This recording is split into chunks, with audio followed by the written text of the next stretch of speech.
de Hechos, capítulo 1, versos 6 al 11.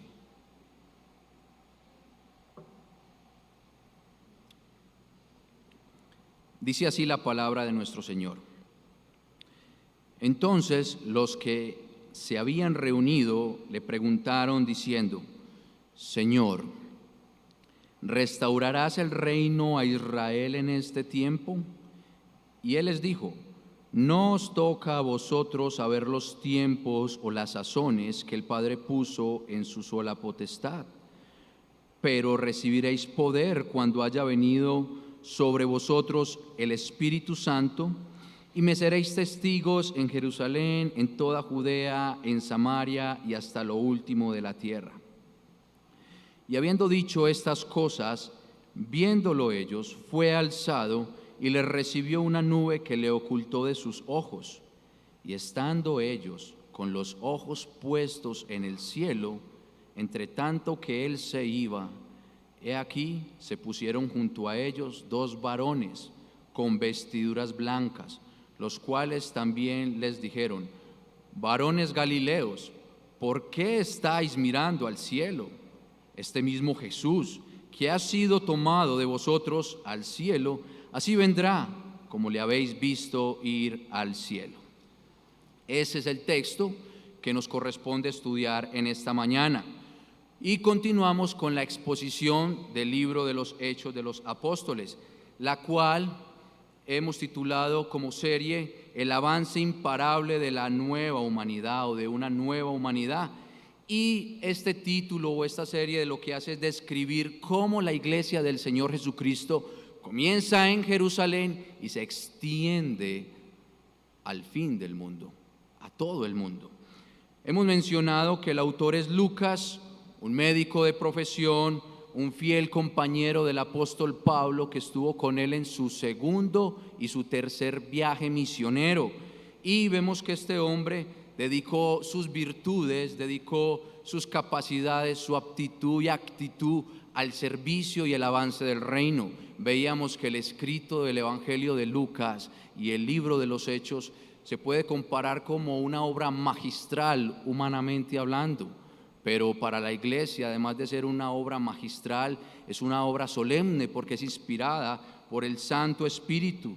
Y vemos en el libro de los Hechos, en el capítulo 1, versículo 8, mencionamos que este es el texto clave, porque este texto habla del tema que se va a desarrollar en todo el libro. Este versículo nos traza la ruta que va a tomar Lucas para contarnos cómo el avance del reino se desarrolla desde Jerusalén hasta el fin del mundo. Vimos un índice temático que ese mismo versículo del capítulo 1 nos lo exhibe, nos dice: este es el índice temático. Y vemos que en el capítulo 1, como vimos en la predicación anterior y vamos a ver hoy, habla acerca de la preparación para ese avance imparable. Luego vamos a ver cómo inicia la iglesia en Jerusalén y se extiende. Y vamos a ver que cuando inicia en Jerusalén y avanza en Jerusalén, aborda los capítulos 2 al 8.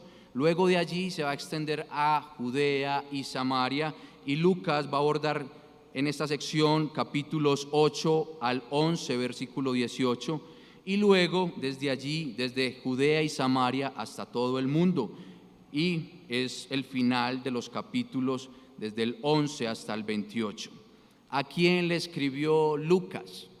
¿Quién fue el receptor de este libro y de su primer tratado?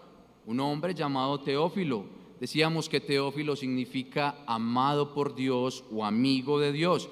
Y vemos que era una persona eminente que previamente había recibido el Evangelio de Lucas. Y el propósito de escribirle a Teófilo es decirle: mira, Teófilo, nadie puede impedir que el reino del Señor Jesucristo avance. Nadie puede parar que la historia de la muerte, la vida, la resurrección de Cristo puede acabarse. Nadie la puede detener.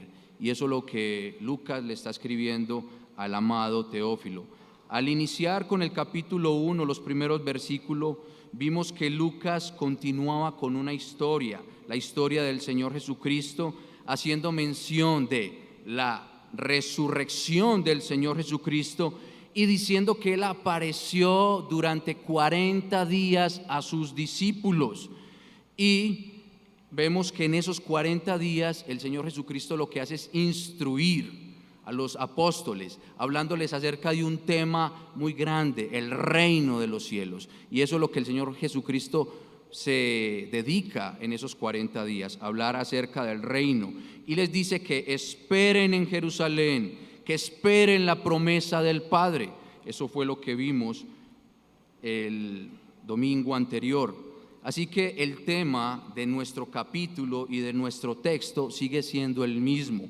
Antes de Pentecostés, la preparación para el avance imparable. Todavía estamos allí antes de Pentecostés. Estamos en el terreno de la preparación para avanzar el reino. Estamos en este momento allí, preparándonos para avanzar imparablemente. He titulado la enseñanza Poder para extendernos. Y le ruego al Señor que bendiga esta clase, que nos conceda lo que Cristo le decía a los apóstoles, nos lo concedan esta mañana a nosotros, poder para extendernos. Pido al Señor que bendiga su palabra. Y vamos a ver 3 encabezados. El primero va a ser que este poder es ignorado por los apóstoles, versículo 6.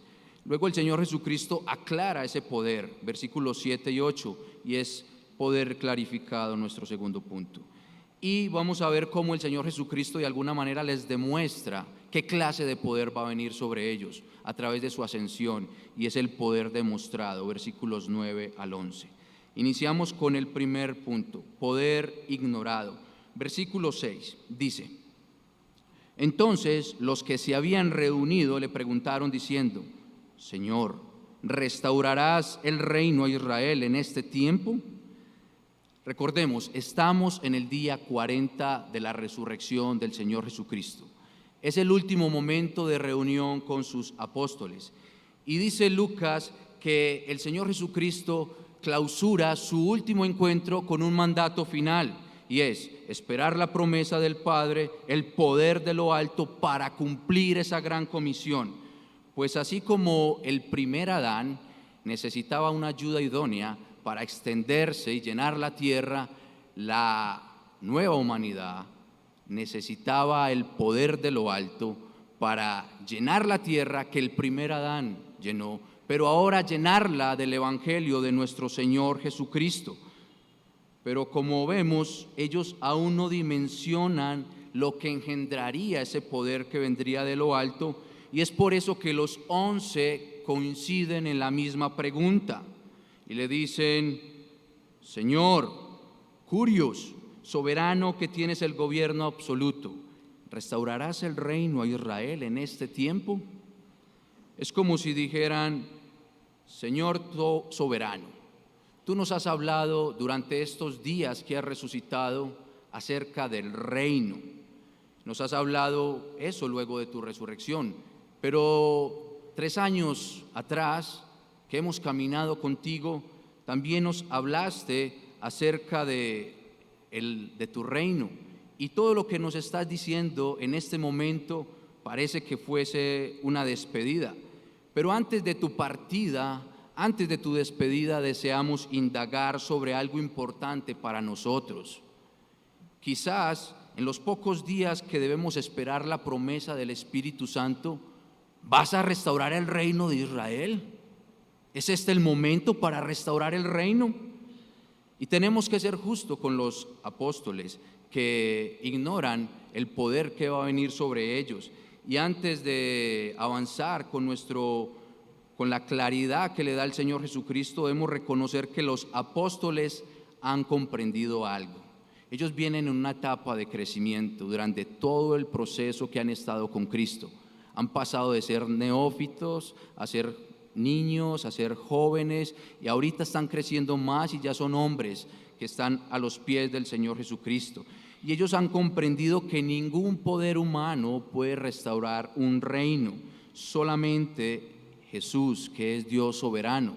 Eso ya lo han entendido, ya lo tienen claro, y por eso le dicen que si Él va a restaurar el reino. Ahora, estos discípulos querían saber si Cristo iba a restaurar ese reino del cual gozó Israel en los días del rey David, un reino soberano, un reino que no estaba subyugado al dominio de los hombres, un reino que gozaba de ser cabeza y no cola, el reino prometido al hijo de David.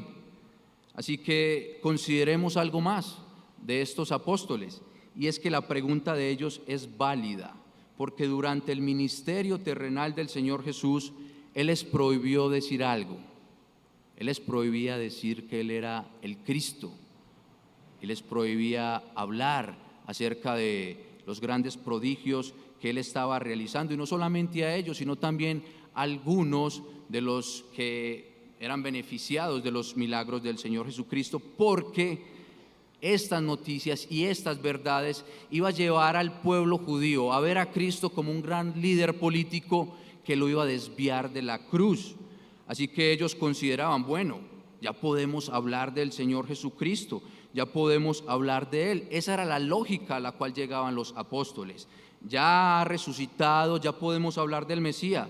Además, el derramamiento del Espíritu Santo se relaciona con el establecimiento del reino, y Él está prometiendo el derramamiento del Espíritu, el poder de lo alto. Entonces, lo más probable es que en este momento va a ser restaurado el reino. Y podemos sumar algo más a estos apóstoles, y es que la pregunta refleja madurez en ellos. Ahora demuestran confianza, en ese sentido reflejan madurez. Hay confianza para preguntarle al Señor Jesucristo. ¿Recuerdan ustedes la primera ocasión donde el Señor Jesucristo le dice a los apóstoles: es necesario que muera en manos de los líderes religiosos de Israel? Es necesario que muera en manos de estos hombres, pero que resucite al tercer día. ¿Ustedes recuerdan esa primera declaración de Cristo acerca de su muerte y resurrección? ¿Pueden recordar lo que sucedió con Pedro?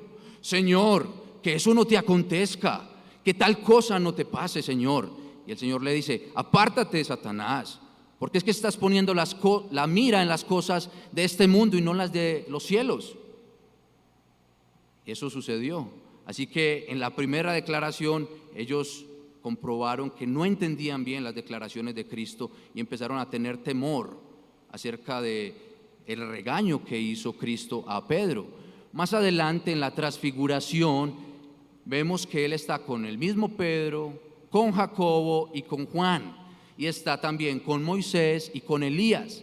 Y dice el Evangelio de Lucas que ellos están hablando con Cristo acerca de los acontecimientos que van a suceder en Jerusalén, es decir, estaban hablando de la muerte del Cristo. Pero los discípulos no entendían esto. Cuando desaparece Moisés y desaparece Elías, vemos que Cristo le dice a los apóstoles: no mencionen todavía nada de lo que han visto. Y ellos guardan silencio. Y Cristo les dice: no digan nada hasta que resucite de entre los muertos. Y ellos entre sí susurraban y decían: ¿qué será eso de resucitar entre los muertos? Aún no entendían. Y más adelante, luego de la transfiguración, nosotros vemos en los evangelios que el Señor Jesucristo ratifica por segunda vez, certifica, les dice: es certero que yo voy a morir, pero también es certero que voy a resucitar. Y dice la Escritura que ellos tenían temor de preguntarle, no tenían confianza. Y ahora vemos que hay un grado de madurez en ellos. Hay confianza. Estar con Cristo, intimar con Cristo, despierta confianza en sus discípulos. Ahorita vemos esa confianza en ellos. No obstante, el pasaje nos muestra que ellos ignoran la grandeza del reino y el poder de la promesa. Ellos están ignorando lo portentoso que es el reino del Cristo. No alcanzan a dimensionarlo. La visión que tenían del reino seguía siendo geopolítica, algo territorial, un gobierno que se limitaba a unas fronteras. Por eso el Señor Jesús les aclara que el reino no se restringe a un lugar geográfico, sino que el reino del Cristo resucitado es un reino espiritual de un avance imparable. Es lo que el Señor Jesucristo les va a ratificar. Así que veamos la respuesta que Jesús les da, y es nuestro segundo punto: poder clarificado, versículo 7 y versículo 8. Empecemos con nuestro versículo 7. Y les dijo: no os toca a vosotros saber los tiempos o las sazones que el Padre puso en su sola potestad. Aunque ellos han crecido en madurez y confianza, tenían que madurar mucho más y entender que si bien el Señor de gloria se ha revelado por 3 años, 3 de ellos lo vieron transfigurado y han tenido momentos muy reveladores con el Cristo durante sus encuentros en esos 40 días que les hablaba acerca del reino. Todo ello no se convertía para sus discípulos, para sus apóstoles, en una licencia que les permite conocer la voluntad de Dios.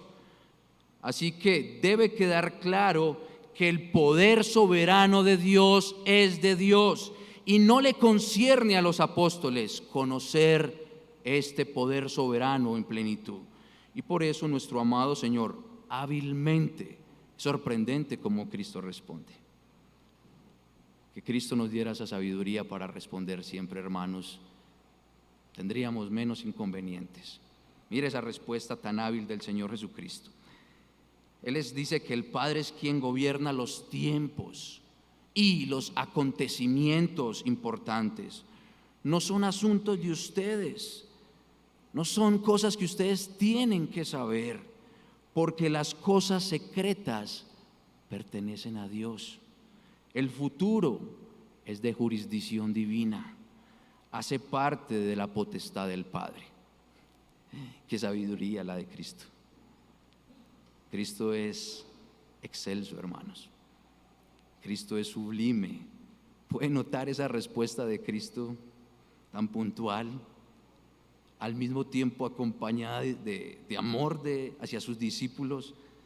Por esa razón, el día y la hora y todos los acontecimientos relacionados con el establecimiento del reino de Cristo y su segunda venida no les corresponde saberlo. Eso les debe quedar claro, porque Jesucristo ya se los había dicho en el pasado, y la advertencia en el pasado fue: mirad, velad y orad, vivan el presente sin ignorar el glorioso futuro. Él ya se los había dicho en los evangelios, no era algo nuevo para ellos. Es por eso que necesitan el poder de lo alto, para entender, para tener claridad sobre cómo es que inicia la extensión del reino.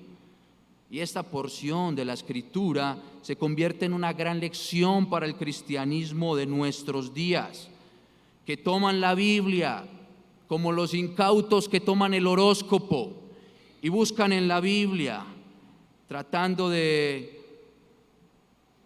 adivinar, es la palabra más adecuada, adivinar el día y la hora en que va a venir nuestro Señor Jesucristo, la segunda venida. Y lo que ellos hacen es traer más vergüenza al cristianismo, y dejando de hacer lo que verdaderamente dice la palabra que debemos hacer en nuestras vidas: velar y orar. El cristianismo de hoy debe vivir la realidad de sus días, enfrentar los problemas actuales y reales, con la mira en las cosas de arriba, pero con los pies bien puestos en la tierra. Miramos a Cristo parados en esta tierra, vivimos las verdades de lo alto en la práctica cristiana. Eso debe entender el cristianismo de nuestros días. Y básicamente lo que el Señor dice a sus apóstoles es: concéntrense en el poder para extendernos. Concéntrense, no se desenfoque en otra cosa. Sea cabal, y hay una promesa. Vaya atrás de esa promesa. Es lo que Cristo les está diciendo. Veámoslo en el versículo 8. Pero recibiréis poder. Ellos preguntan por una cosa y el Señor les responde con otra, que ya les había anunciado. Pero recibiréis poder cuando haya venido sobre vosotros el Espíritu Santo, y me seréis testigos en Jerusalén, en toda Judea, en Samaria y hasta lo último de la tierra. Así que lo que les debe importar en este momento, en este tiempo, les está diciendo Cristo, en este tiempo que les está siendo señalado por el Padre, que el Padre se los está comunicando, es que van a recibir poder, la capacidad de obrar prodigiosamente cuando el Espíritu Santo venga sobre ustedes. Esa era la prioridad para los apóstoles. No debían desviar su atención en otros asuntos, porque el poder en ellos cumplía un propósito específico, y esto es clave. ¿Qué va a ser el poder en ellos? ¿Qué va a ser el poder en los apóstoles? Esto es clave para el resto del libro, para la comprensión suya y de toda la iglesia acerca del propósito del libro. Poder para ser testigos.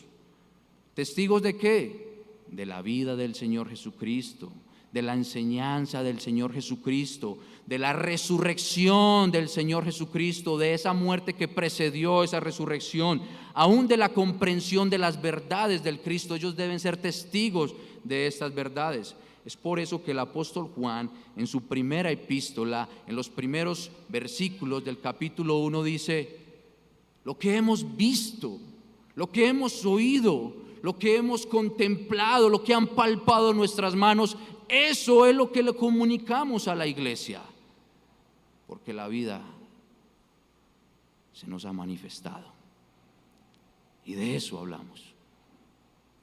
Y eso mismo es lo que el apóstol Pedro nos va a decir Lucas, que le responde a las autoridades religiosas que le dicen: guarde silencio, no hable en el nombre de Jesús. ¿Y qué responde Pedro? No podemos dejar de decir lo que hemos visto y lo que hemos oído. Los apóstoles empiezan a ser testigos. Esto es una bendición, hermanos. Cómo luego que viene el poder, estos hombres crecen de una manera increíble y llegan a ser esos testigos que Cristo dice. Es para eso que necesitan poder, para ser testigos. Si tan solo el cristianismo de nuestros días se concentrara en por qué necesitan poder, dejaríamos de ver tantos disparates. Y es interesante que la palabra griega para testigo es martus, de donde viene la palabra castellana mártir. Y precisamente eso hicieron los apóstoles, dar testimonio con sus propias vidas. Lo que Cristo dijo, lo que Cristo hizo, lo sellaron con su sangre. Eso hicieron los apóstoles. Ellos fueron testigos del Cristo. No sé si ellos comprendían en ese momento lo que Jesús les decía, pero lo cierto es que necesitaban poder, necesitaban el Espíritu Santo para cumplir esa verdadera misión de dar testimonio aún con sus propias vidas. Debo agregar algo, y es que testigo no se limita estrictamente a aquellos que intimaron con Jesús, porque en el libro de Hechos vamos a ver que otros hermanos llegan a dar testimonio de la verdad que el Espíritu Santo aplica en ellos y empiezan a hablar como heraldos de aquel Cristo, a testificar de alguien a quien no vieron, de alguien a quien no escucharon, pero que sus verdades nunca mueren, porque son las verdades del Cristo eterno, verdades que no pueden perecer, son las palabras de vida que siguen anunciando los apóstoles a los nuevos discípulos. Ya hemos mencionado que este versículo 8 es el texto clave porque establece el tema del libro de los Hechos y nos cuenta cómo se desarrolla la misión de ser testigos, que inicialmente comienza en Jerusalén, donde Lucas va a dedicar los primeros capítulos del libro, luego continúa en Judea y Samaria, en los capítulos 8 al 11, y una vez hubiesen abarcado el territorio de Judea y Samaria, deben salir a dar testimonio hasta lo último de la tierra, y el resto del libro se ocupa de esto.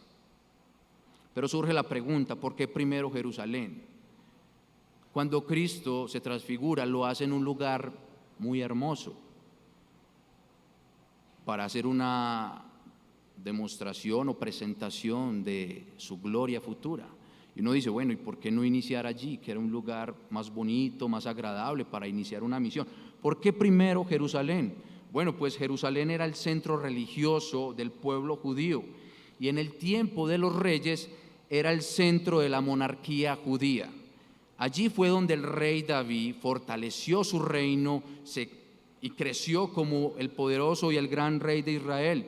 Y en esa misma ciudad, con los padecimientos del Cristo, allí en Jerusalén, lo que realmente sucedía, paradójicamente, es que se estaba estableciendo el reino del Cristo. Con los padecimientos del Cristo, allí estaba siendo derrotado Satanás, estaba siendo derrotada el pecado y la misma muerte. Ahora el Cristo resucitado, el Hijo de David, le dice a sus heraldos: desde Jerusalén, queridos discípulos, van a recibir poder y con poder extiendan mis dominios. Desde allí, desde Jerusalén. Jerusalén era la capital. El mandato consiste en ir no solo a la capital del territorio judío, sino ir a toda la región de los judíos, a toda Judea. Ellos deben escuchar quién es el verdadero rey. Por eso allí no termina la misión. También deben ser testigos en Samaria, una ciudad despreciada por los judíos, considerada hereje e impura, que en el pasado fue el centro de los reyes del norte de Israel, pero que ahora, con el mandato del Señor Jesús, lo que se está anunciando es que ningún pueblo es despreciado por el evangelio del Cristo. ¿Sí escuchó esto? Ningún pueblo es despreciado por el evangelio del Señor Jesucristo. Ellos deben entender eso. Y además el Señor también les está comunicando que no hay centros de religión y que tampoco hay centros de poder autónomos, porque Jesucristo es el único rey y su evangelio es la única verdad. Ellos van a entender eso. Por eso no se quedan en una área restringida, sino que avanzan y van a otros lugares. Y esa es la razón por la que deben ir a todo el mundo. Porque ninguno de los reyes y ninguna de las religiones del mundo puede salvar a los hombres. Solamente el evangelio de Cristo, solamente su verdad. Y por eso ellos tienen que ser testigos de la vida de Cristo para ir a todo el mundo. Quiero recordarles algo. En dos enseñanzas previas he hablado sobre la importancia que tienen las últimas palabras de una persona. Mencioné los últimos pensamientos de Moisés en sus días finales, de donde escribe el Salmo 90 y meditamos bastante en ello. Luego les hablé de las últimas palabras de Juan en su carta, en su primera carta, Juan 5:21, y les hablé de las últimas palabras del apóstol Juan. Hoy providencialmente vuelvo a hablar de las últimas palabras de alguien que no va a morir, sino de alguien que resucitó. Y sus últimas palabras en la presencia de sus apóstoles, de alguien superior a Moisés y a Juan, y sus palabras finales son: sean testigos. Las últimas palabras de alguien que va a morir son importantes, pero las últimas palabras de alguien que se presentó a sus apóstoles vivo y asciende a los cielos tienen que ser mucho más importantes. Y esas palabras son: sean testigos. Esas palabras siguen haciendo eco hoy, iglesia. Sean testigos. Ahora, nosotros no le vimos, nosotros no le escuchamos, nosotros no le conocimos físicamente, pero el testimonio del Espíritu Santo está en nosotros y es nuestro deber anunciar el evangelio. Es nuestro deber ir y hacer discípulos de todas las cosas que enseñó nuestro amado Jesucristo. Algunos de ustedes pueden decir: hermano, no olvides que estás hablando de un libro descriptivo, así que no hay mandatos para nosotros en el libro de los Hechos. Yo les respondo: es verdad, pero resulta que este versículo describe lo que el Señor manda a sus apóstoles en los evangelios y también lo que todo el Nuevo Testamento prescribe. Las cartas del apóstol Pablo prescribiendo que todo aquel que se llama cristiano debe anunciar el evangelio de salvación. Así que no tenemos excusa, iglesia. Nosotros debemos anunciar estas verdades hasta que se complete el número de los escogidos. Es tarea nuestra ser testigos. Esta palabra sigue haciendo eco hoy en nuestras vidas. Ahora veamos cómo Lucas va a describir más ampliamente lo que mencionó en el versículo número 2, hablando sobre la ascensión de Cristo, lo cual he titulado Poder demostrado. El poder demostrado, nuestro tercer y último punto. Versículo número 9. Y habiendo dicho estas cosas, viéndolo ellos, fue alzado y les recibió una nube que les ocultó de sus ojos. Aquí sucede algo sobrenatural. Aquí sucede algo único, hermanos. Luego de las últimas palabras de Jesús, todos los sentidos de los apóstoles se concentran en ese acontecimiento único, la ascensión de nuestro amado Señor Jesucristo. Literalmente, Cristo es levantado por el Padre hacia los cielos y los apóstoles se quedan mirando, estupefactos, viendo algo nuevo de este Rey que nunca vamos a terminar de conocer, porque la vida eterna va a ser conocerle a Él, conocer al Padre y conocer al Cristo. Y ellos se quedan mirando, asombrados. Está sucediendo algo nuevo para ellos, porque este Señor Jesucristo, además de liberar endemoniados, además de sanar enfermos, además de perdonar pecados, además de calmar las fuertes aguas y los vientos, además de caminar sobre las aguas, además de resucitar de entre los muertos, asciende a los cielos. Ellos están asombrados. Cristo es glorioso. Con estos acontecimientos prodigiosos, los apóstoles debían dimensionar qué clase de poder es la que vamos a recibir, qué clase de poder vendrá sobre nosotros.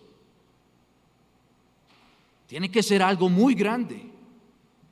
Dice el Evangelio de Lucas que este mismo acontecimiento sucedió cerca de Jerusalén y que antes de la ascensión el Señor Jesucristo levantó sus manos para bendecir a los apóstoles y mientras los bendecía se distanciaba de ellos, siendo levantado y en una altura que desconocemos, le recibe una nube que le ocultó de sus ojos. Eso dice el Evangelio. Ustedes recuerdan la nube que aparecía y llenaba el tabernáculo. Había una nube que se aparecía en el tabernáculo y llenaba todo ese lugar. O en la dedicación del libro de los Reyes, en la dedicación del templo, primer libro de Reyes capítulo 8, cuando se dedica el templo de Salomón. Hay una nube que llena todo ese lugar, la Shekinah, la nube de la gloria de Dios. Jesucristo fue recibido en una nube. Escuche esto, Jesucristo fue recibido en gloria. Jesucristo fue recibido en gloria. Aquella gloria que Cristo pide al Padre en la oración sacerdotal, cuando Él asciende a los cielos, esa oración es contestada porque es recibido en gloria como recompensa por la misión que Él ejecutó. Escuchen lo que dice el Espíritu en Marcos 16, 19. Y el Señor, después que les habló, fue recibido arriba en el cielo y se sentó a la diestra de Dios. Lucas dice lo mismo hablando de Esteban cuando él da testimonio con su propia vida en Hechos capítulo 7 versículos 55 al 56. Dice la Escritura: pero Esteban, lleno del Espíritu Santo, puesto los ojos en el cielo, vio la gloria de Dios y a Jesús que estaba a la diestra de Dios y dijo: he aquí veo los cielos abiertos y al Hijo del Hombre que está a la diestra de Dios. Es decir, que Jesucristo en el momento que asciende ocupa el lugar dominante de honor, el lugar del Rey, donde comparte la soberanía con el Padre. Allí está Cristo exaltado como Rey exaltado, pero no solamente el lugar de Rey, también ocupa el lugar de sacerdote que media por los suyos. Él está mediando por su pueblo, Él está intercediendo por su iglesia, pero además de ocupar el lugar de sacerdote, por supuesto que ocupa el lugar de profeta, hablándole a la iglesia a través de su Santo Espíritu, diciéndole a la iglesia cuál es su bendita voluntad. Eso hace Cristo allí gobernando en las alturas desde los cielos. Eso está haciendo hoy, y por eso todas las iglesias se reúnen a tributarle adoración a ese Cristo exaltado. Él es el Rey glorioso, y hoy está hablando a través de un vaso frágil. Le pide a usted: esté atento todo el tiempo que Cristo habla, no se duerma, esté despierto, porque cuando Cristo habla a través de los vasos frágiles, la iglesia debe escuchar. Sin duda, mientras Jesucristo era envuelto en esa nube de gloria, no podía dejar de meditar en estas palabras que dice el salmo que escribe David. Yo creo que estas palabras hacían eco en las alturas, sin duda hacían eco en las alturas, diciendo los ángeles a una voz: ábrase las puertas antiguas del cielo, va a entrar el Rey de gloria. Y los mismos ángeles hacen una pregunta solemne: ¿quién es el Rey de gloria? Y todos al unísono responden: Jesucristo es el Rey de gloria, el Señor héroe valeroso, el Señor héroe de guerra. Ese es Jesucristo. Y nuevamente se escucha el estremecedor coro diciendo: abran las compuertas antiguas, va a entrar el Rey de gloria. Y otra vez la pregunta solemne: ¿quién es el Rey de gloria?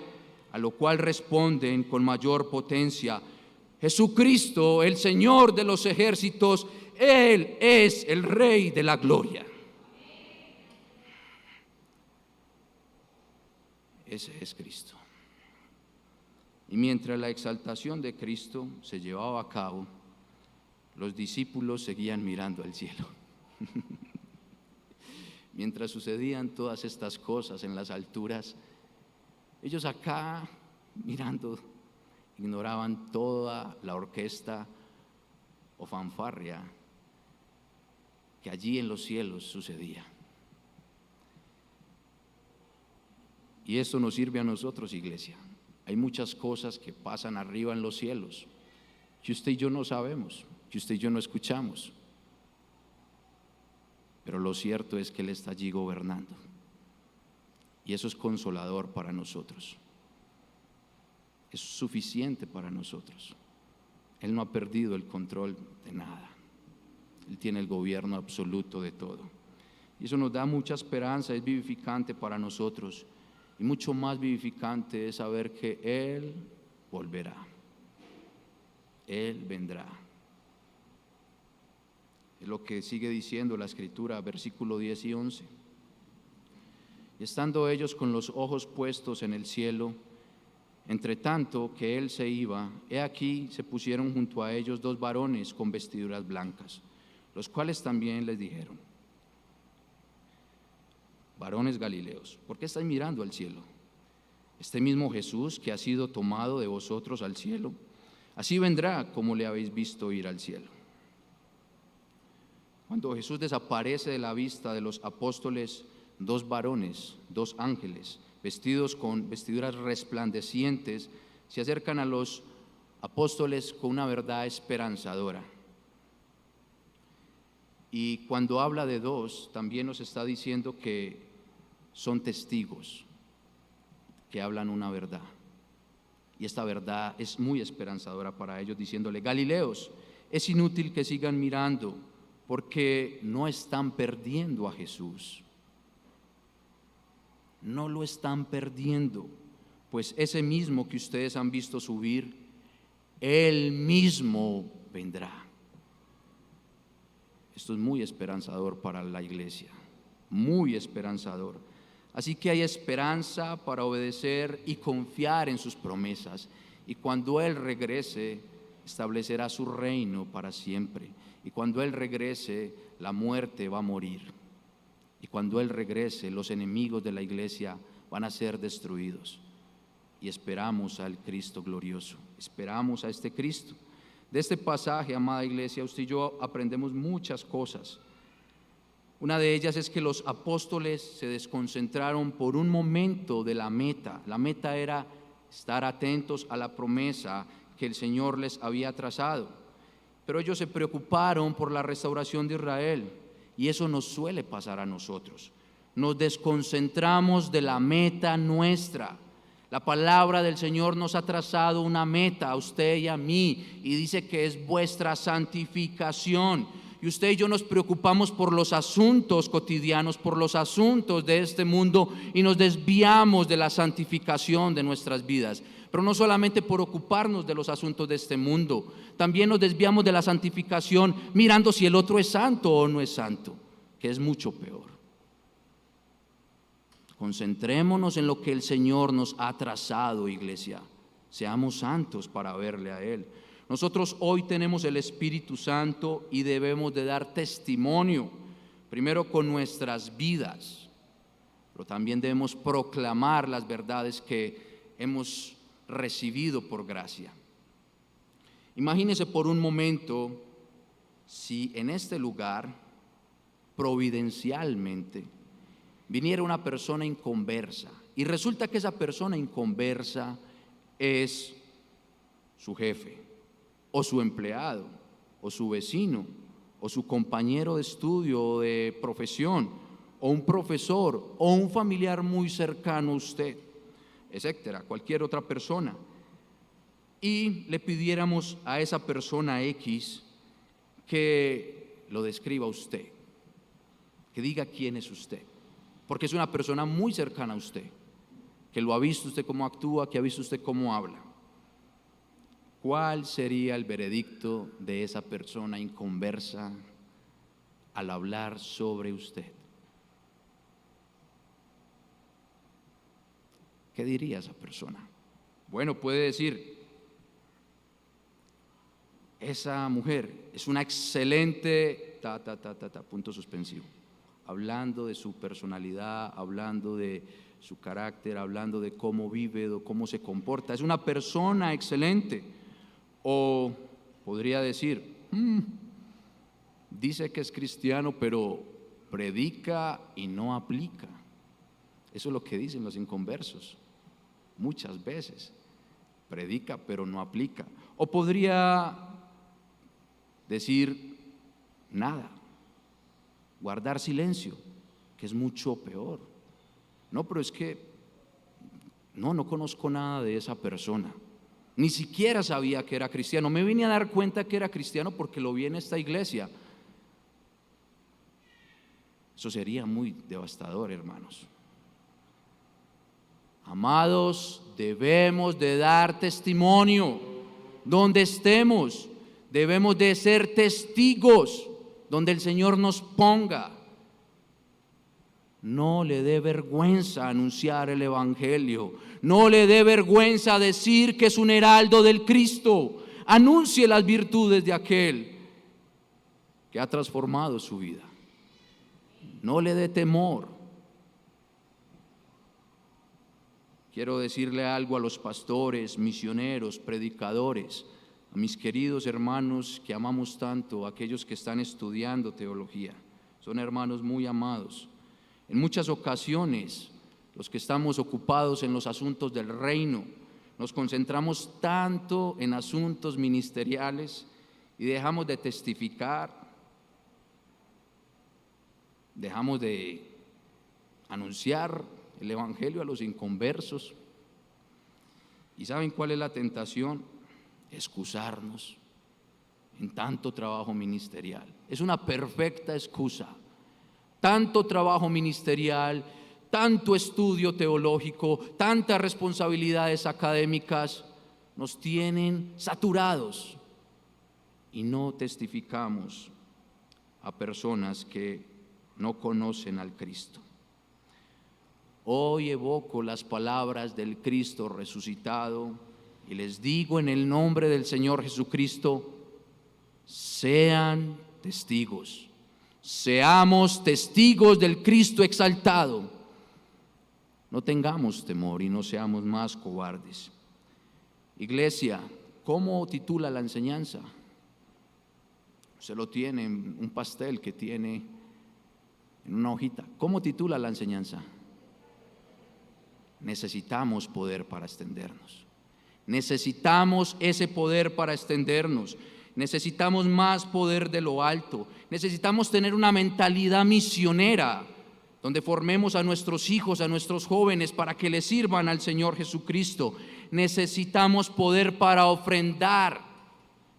Resulta que el reino avanza a través de recursos materiales. Y en muchas ocasiones son muy cómodos. Una iglesia bíblica, predicación bíblica, tenemos una confesión, tenemos una iglesia bíblica en todos los sentidos, por la gracia de Dios, por supuesto, y se relajan y están cómodos y disfrutan de recreaciones lícitas que el Señor nos permite, pero son muy egoístas con el avance del reino. Necesitamos poder para entender que el reino avanza con las ofrendas. Hermano, ofrende. Hermana, ofrende. De aquello que el Señor le ha dado, ofrende para el avance del reino. Para eso necesitamos poder. Necesitamos poder para extendernos. Necesitamos poder para enviar unas cajas de chapel que hay aquí. ¿Quién de ustedes dice: he recibido poder por esta palabra y voy a ofrendar para enviar estas cajas de chapel a otros hermanos que no tienen con qué pagar el envío? Necesitamos poder para avanzar el reino. ¿Quién de ustedes puede decir: yo puedo sostener económicamente a un misionero? Eso es poder para avanzar el reino. Quizás usted no pueda predicar porque no tiene el llamado, pero si usted tiene un buen empleo, es una herramienta para avanzar el reino. Así que ofrende, sostenga a un misionero, aporte a chapel, aporte al avance del reino. Necesitamos ese poder. Necesitamos poder para preparar los varones, buenos maestros, buenos docentes, temerosos de Dios, que preparen a los varones. Necesitamos matrimonios santos que testifiquen con sus vidas, matrimonios piadosos para avanzar el reino. Necesitamos poder, amados hermanos, en la oración. En nuestra iglesia tenemos un cuartel de mujeres, y sin ellas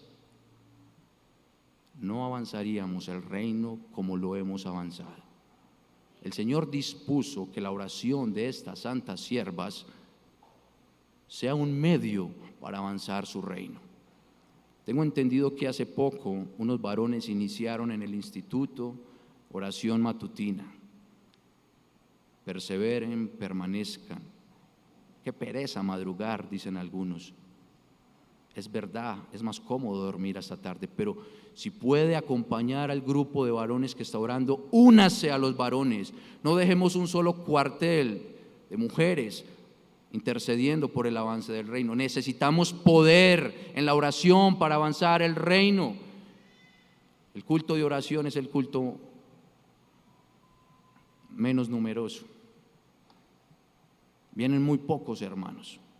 Necesitamos poder para orar.